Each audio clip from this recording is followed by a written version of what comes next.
Hello, my name is Yael Koenig. I'm the Deputy Director with the County of San Diego Health and Human Services Agency with Behavioral Health Services.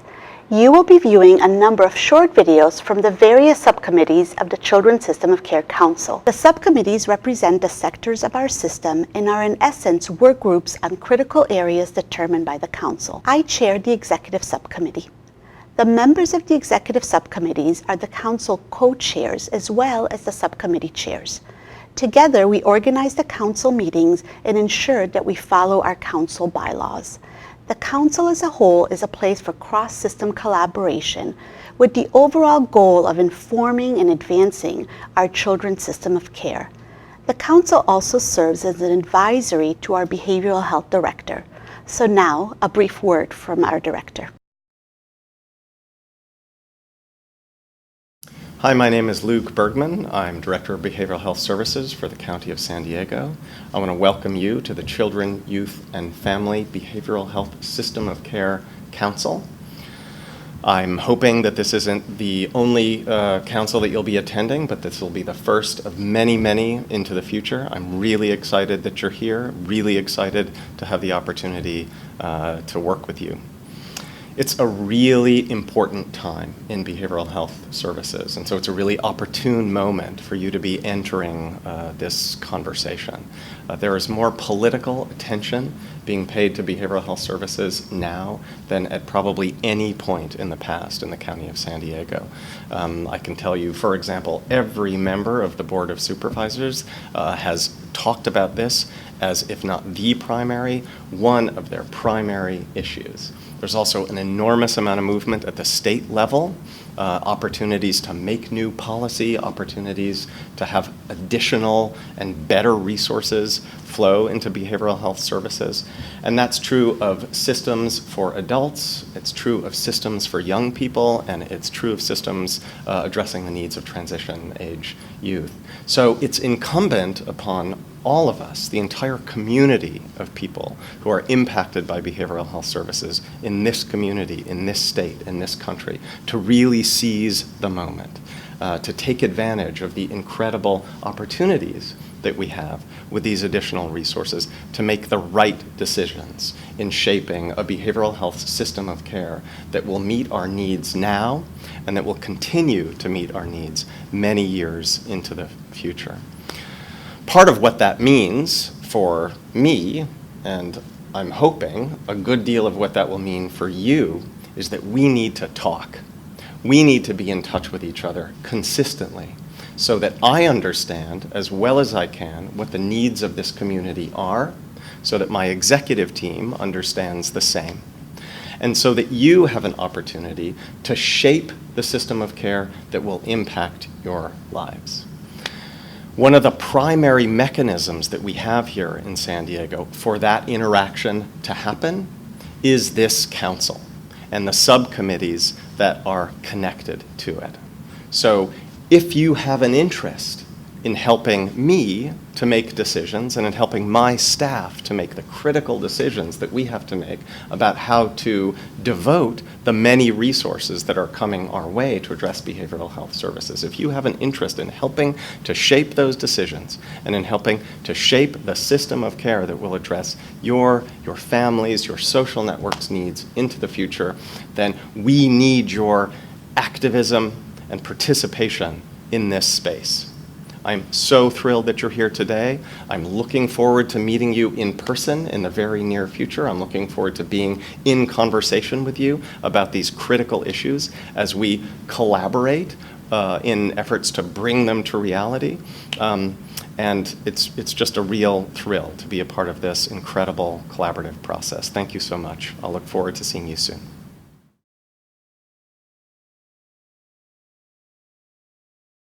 My name is Piedad Garcia. I'm the Deputy Director for Behavioral Health Services for the County of San Diego.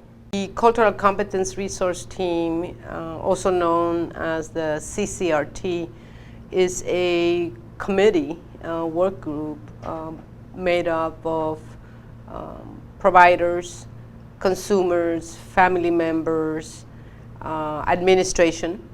I chair the CCRT. We also have, in particular, membership from the Children's Council as well. And also from the different councils, we have representatives. The purpose of the CCRT is multifold. It started about 20 years ago under different leadership, and I have been the chair of that committee since then. And it's really, our policy basically speaks of the CCRT as being the eyes and ears and conscience of the administration as it relates to integrating and practicing cultural competencies across our system of care. So when you speak of the eyes and the ears and the conscience of the CCRT, it really means that this work group and this membership really holds the system accountable, the administration accountable, for ensuring that our services across our system of care, whether it's children or transitioning youth or adults, are provided with the best quality of care that is relative and pertinent to the diverse cultures that these individuals come from. You know, with over 40,000 adults and over 18,000 children and youth, we have quite a diverse population in our treatment services, whether it's outpatient or inpatient, or in the children's system of care, or in our alcohol and drug services system of care. And so we are mindful, and we uphold the state requirements of ensuring that we adhere to cultural competence services and that we provide these services.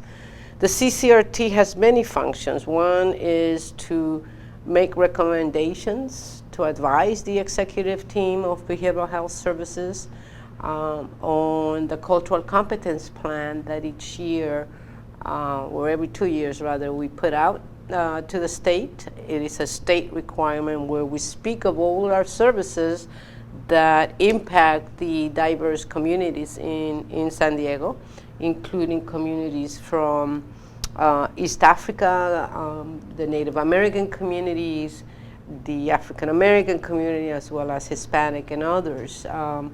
We provide, in conjunction with the cultural competence team, besides the evaluation and the input and the feedback to the cultural competence plan, the committee also provides input and feedback into the MHSA plan. And the MHSA plan is it's updated every year, and the CCRT also reviews and comments and provides the input for consideration. In addition to that, when we have innovations programs, the Cultural Competence Resource Team also provides their input into the development and the design of those programs, specifically for unserved, underserved populations. So I think it's really been one of the work groups and committees that I enjoy the most in facilitating and chairing. I have great staff that also support me. But best of all, it is a space where the memberships, whether it's provider or consumers or families, can really speak to the needs of unserved, underserved, diverse communities in a safe place. And I think that's very valuable, that there is room for different opinions and different ways to address the needs of our community here in San Diego. So in short, that's a description of what the Cultural Competence Resource Team is all about here in the County of San Diego.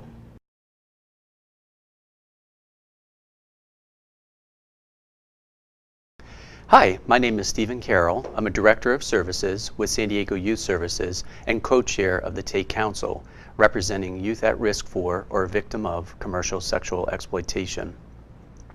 Over the past 2 years, the TAE Work Group, now TAE Council, has worked towards assessing and identifying gaps in our continuum of care for transition age youth around housing, employment, and substance use, and we have focused our outcomes around these 3 priority areas. Transition age youth have unique needs that need to be considered and addressed apart from children and youth and adults and older adults. We know this because we have engaged transition age youth in these conversations and included them in planning processes that best seek to meet their needs. One of the things I often joke about is that being a transition age youth is a lived experience that we all have in common. I participate on the TAKE Council because I can clearly remember my own challenges as I struggled after moving out of my parents' house, just trying to find a job that would allow me to pay the rent and meet my basic needs, and learning how to be self-sufficient in general. I was able to do it successfully because I had support. I believe that the TAKE Council membership represents those youth who might not always have the support that they need, and the TAKE Council provides a voice to be heard by the system of care to ensure that we can create support for transition age youth where support currently doesn't exist.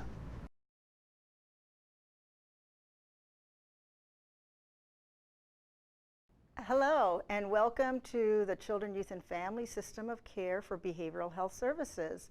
My name is Rosana Lozada, and I'm the CEO of Harmonium. My role today is to share with you a little bit about the history of the Children, Youth, and Family System of Care. At one point when I worked for the county, I was really fortunate to be part of the evolution of this whole momentum.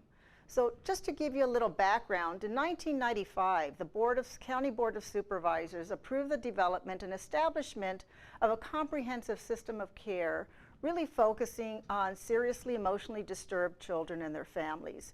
Pretty large task. We were very fortunate to then have a SAMHSA grant, Substance Abuse and Mental Health Service Administrative grant, to help us move forward with this system of care reform.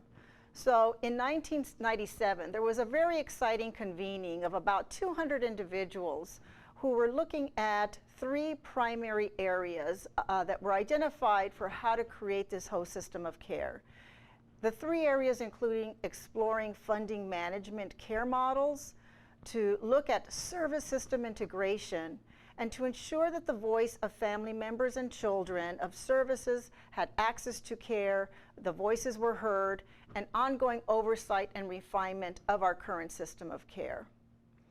So the framework was established with everyone coming together, looking at primary goals for how we were going to move forward and how we were going to modify our prior system to what you know the system to look like today. That included a system of care approach and philosophy, increase to service access, reduce the high-end residential care, and develop a funding plan. As you will hear from the system of care principles, the children's, it's a very values-based model, which includes child-centered, family-focused, looking at the least restrictive and most normative approaches, appropriate cultural context, and understanding and infusing wraparound philosophy and approach. Today, we continue with the System of Care Council that I'm so happy to say has upheld its values, reviewed its values, and made sure that the values are real and applicable to today's environment. The whole system of care reform is also focusing on bringing our partners together, which includes schools, probation, child welfare, public health, and other institutions that really wrap around the well-being of children, youth, and families. The most significant effort has really been around having the voice present of families and youth at the program, policy, and practice levels. I'm participating in the Early Childhood Subcommittee, and it's very meaningful in that our goal is to prevent and treat ACEs experiences that we know that children have that can lead into their adult lives. We believe that earliest relationship really does matter, and that the quality of health and relationships creates and supports resilience through the lifespan. So we're taking a closer look at how to expand primary prevention programs within the early childhood mental health system and throughout our entire Children's System of Care Council. So with that, I want to welcome you to the Children's System of Care Council. You have a wonderful opportunity to be an advocate and to really identify the issues that are most relevant in helping to advance our children's system of care throughout the San Diego region.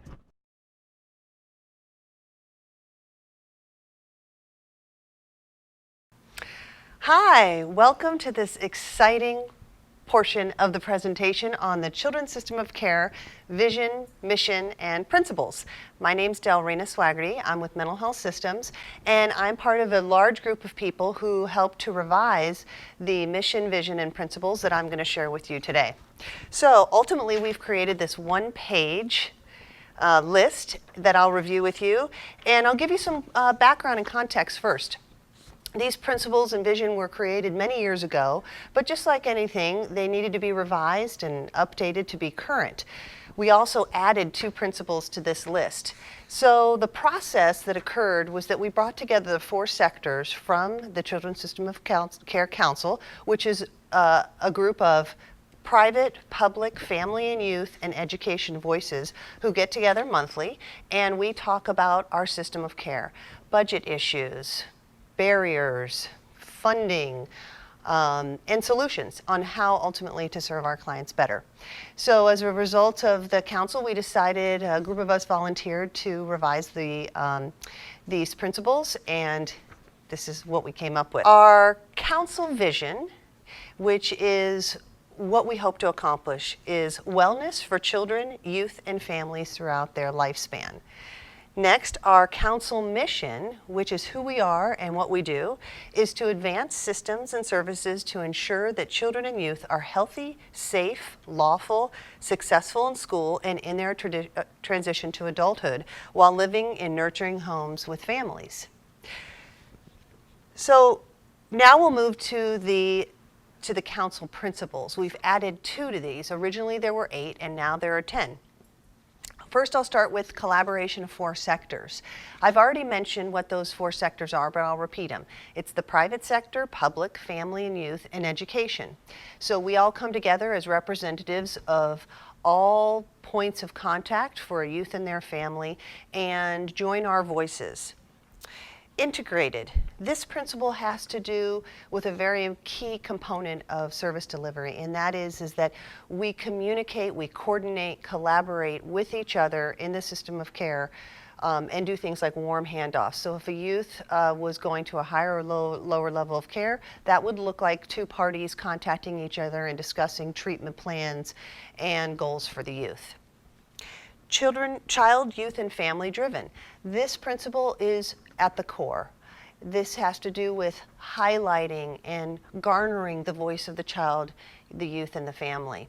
This is a key component in understanding who they are and making sure that what we're doing with family and youth is their goals and their desires and needs.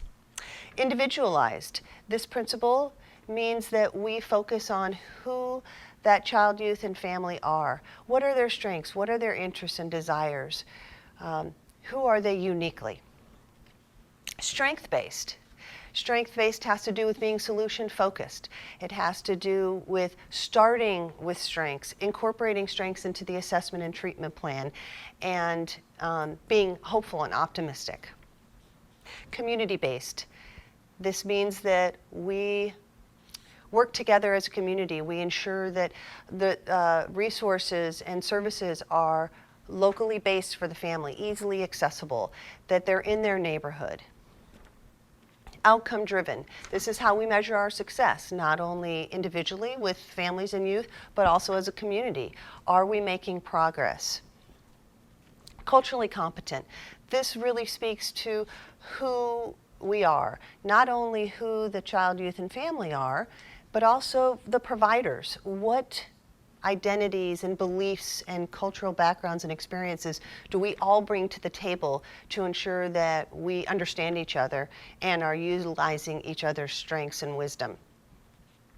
Trauma-informed. This is one of 2 of our new principles. Trauma-informed has to do with understanding and recognizing that someone has suffered trauma, that we're sympathetic and empathetic to that, and that we create a safe space for them.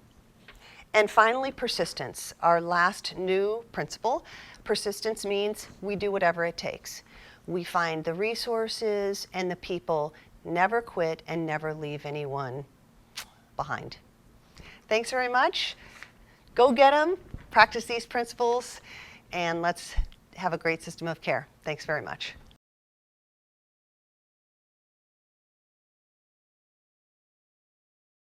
Hi, my name is Julie McPherson, and I am Vice President of Child, Youth, and Family Services with Community Research Foundation. And my name is Marissa Verond, and I am the Associate Executive Director for McAllister Institute, and together we are the Cadre CYF co-chairs. The mission of the Cadre CYF Subcommittee is to strengthen the comprehensive, continuous, integrated system of care initiative in its vision to deliver wide-ranging services for children, adolescents, and families. We will serve as a forum for service providers to enhance treatment for children and adolescents experiencing or impacted by co-occurring disorders in order to promote health and resiliency within our youth. And the reason why I joined the Cadre Subcommittee is that as a primarily a mental health provider, and Marissa is primarily a substance abuse side of things, we really found that we need to bridge the gap between mental health and substance abuse services to ensure that there's a seamless access and seamless transition for not just our children and youth, but our adults as well.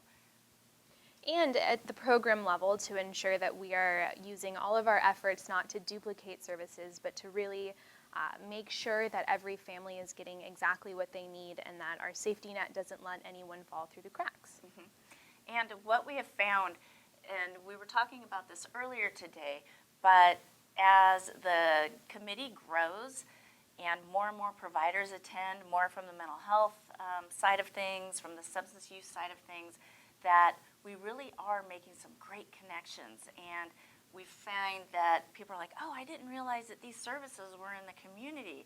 And so if I do have somebody that meets criteria, how can I get them into your facility? And just really making the connections and getting to know people first name basis so we can call from one program to another so that our kids don't fall through the cracks. Yeah, and it takes some really big and scary topics like the drug Medi-Cal organized delivery system, and it starts to break them down into what it actually looks like for children, youth, and families moving through our system of care. So having those big conversations at the CYF Council level, and then also within our subcommittee, make sure that we're impacting real change at the macro and the micro levels. And the meetings have been really great. They're fun. We have guest speakers from all over the community, and it's really what is it that you or us as a committee needs and wants to hear. And we're a ton of fun. Yeah, we are. Come on, let's face it. So we really encourage everybody to come and participate, regardless if you're in the children's world, if you're in the adult world. We want everybody to come and participate, get to know one another, and learn how we can better serve our community. Yeah, so come on down, and we hope to see you at our next subcommittee meeting, which is on the third Thursday of every other quarter from 1:30 to 3. All right.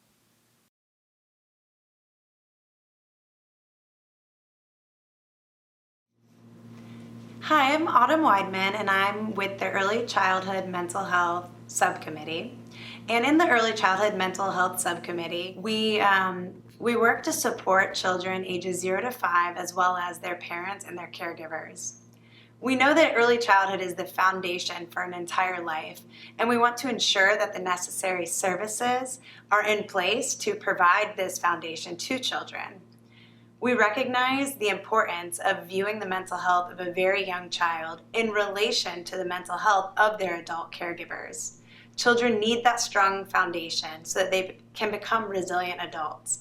And for this reason, we not only focus on the services to provide to the young children, but also services for their parents and caregivers. The quality of the relationships between parents and caregivers supports resilience throughout the lifespan of a child. And at this early stage in a child's life, early interventions provide the maximum advantage. At the subcommittee, we work to advocate for primary prevention programs to meet these needs in our community. Our goal is ultimately to prevent and treat adverse childhood experiences. So to give you a better understanding of what actually happens during the Early Childhood Mental Health Subcommittee, we sit and we discuss and educate one another on the mental health needs of young children, as well as the mental health needs of their caregivers and parents.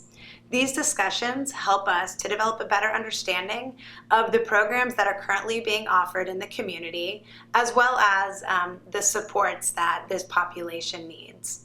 It also helps us to identify what gaps there currently are in services and how we can work to advocate to provide services in those areas.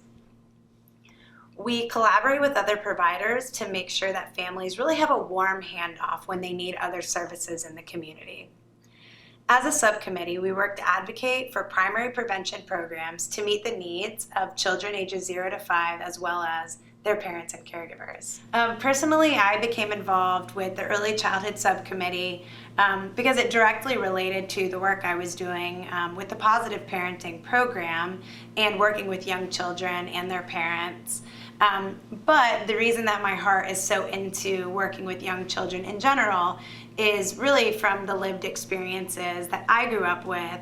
I have a sister who was actually adopted at birth, and so I really learned to realize that the first, few years in a child's life is so important to the foundation for the rest of their life. And because I had a sister that was adopted at such a young age, my family was fortunate enough to really be able to participate in a lot of mental health services that help to strengthen the relationship within my family and strengthen the relationship that my sister had with her adopted parents, as well as her relationship with me. So because I experienced those services firsthand and could see the impact they can make on a family, I really want to help be that change for other individuals and other families in need of services.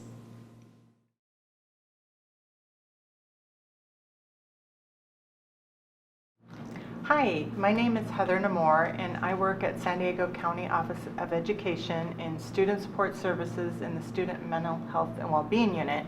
And I have the privilege of chairing the Education Subcommittee that I'll be talking about today. So just for a little bit of context, the Education Subcommittee used to be a standing committee that met regularly, and about 1.5 years ago it shifted gears into becoming an ad hoc committee, which really means that it meets when required or when issues arise or inquiries arise from the council about education related items that more information is needed. So sometimes we might coordinate presentations to the council on specific areas of inquiry. The purpose of the Education Subcommittee is really to build and enhance relationships between mental health providers and education, which results in resource development, needs identification, really building relationships and partnership development with stakeholders in order to promote youth mental health wellness and to create positive school climate models and to really ensure a trauma-informed delivery of school-based services and activities. So some of the areas of interest for the ad hoc committee this past year and coming year, I'll give you some examples to give you ideas on things that we have been working on.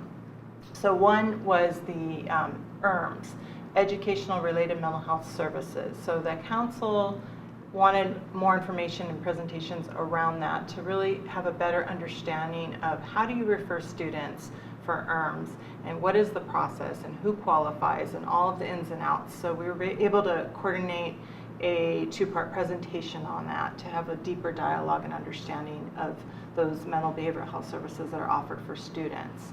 Another area of focus has been AB 2246, which is legislation that was passed last year to ensure that every school district has a suicide prevention policy in place that is comprehensive and includes prevention, intervention, and postvention.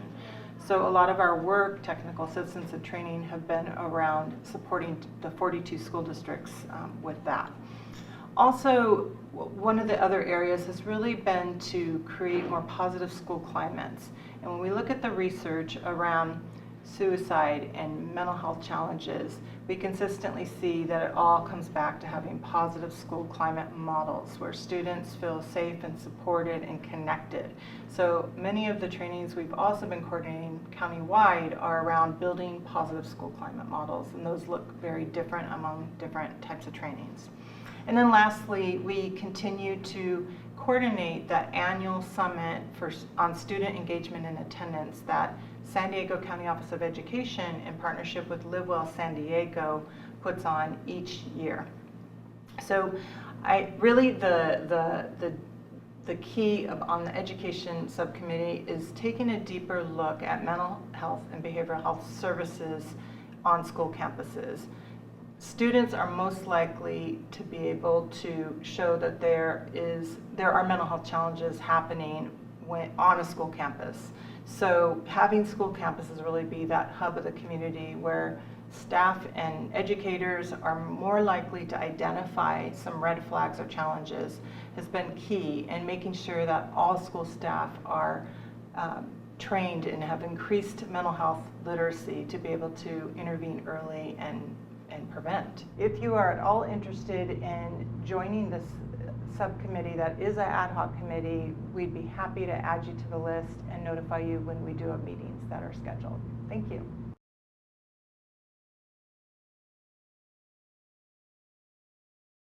Hello, my name is Linda Ketterer, and I am from NAMI San Diego, which is National Alliance on Mental Illness, with the Children, Youth, and Family Liaison.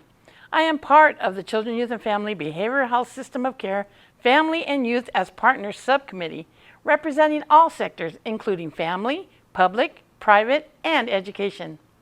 As a person with lived experience, my heart and passion is for the Youth Family Support Partner, also known as Y/FSP, and the role we play in the system of care. The outcome this committee hopes to accomplish is to bring awareness to all by reminding everyone about the importance of the peer partner role and the benefits lived experience can convey when bringing hope to the family now involved within the children's system of care. The importance of being on this subcommittee is bringing awareness to the successes and challenges when being a youth family support partner and collaborating with community-based agencies who have youth family support partners on their teams. We discuss obstacles, accomplishments, hot topics, and resources that are available for those who use their lived experience to engage families and strengthen systems. Personally, my own lived experience motivates me to be part of this subcommittee. It is important for me to be the voice of the family, the voice of the youth family support partner, and the voice that reminds the providers someone like them helped save my family's life, and what they do is important. My hope of being one voice amongst many will create changes within the system of care where there's opportunity for growth for the youth family support partner. So come and join us.